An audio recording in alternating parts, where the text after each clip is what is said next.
Hello दोस्तों, नमस्कार। मैं शिल्पा तो हमारे यूट्यूब चैनल में आप सभी का स्वागत है।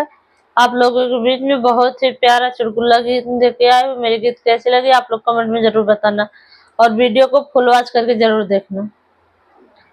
तिरछी नयन गोरे गाल हो, निकल आगे नथुनिया।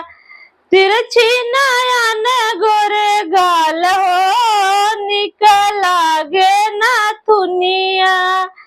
तिरछी नयन गोरे गाल हो, निकल आगे नथुनिया। यही नथुनी पे तीन जने राजी, यही नथुनी पे तीन जने राजी।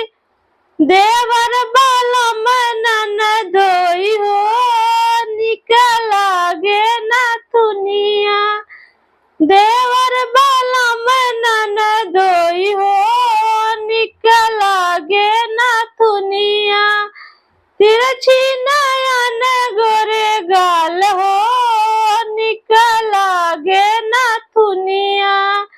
तिरछी नयन गोरे गाल हो, निकल आगे नथुनिया।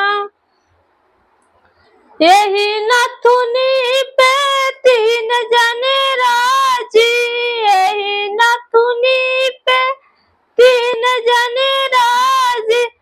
टोला महल बहनोई हो, निकल आगे नथुनिया।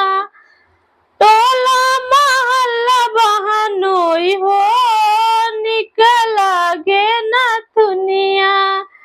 तिरछी नयन गोरे गाल हो, निकल आगे नथुनिया।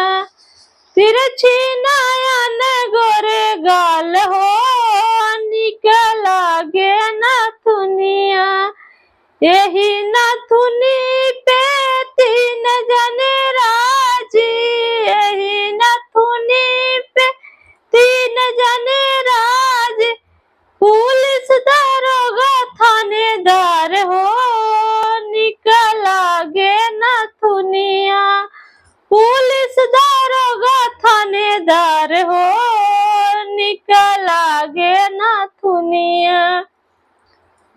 तिरछी नयन गोरे गाल हो, निकल आगे नथुनिया।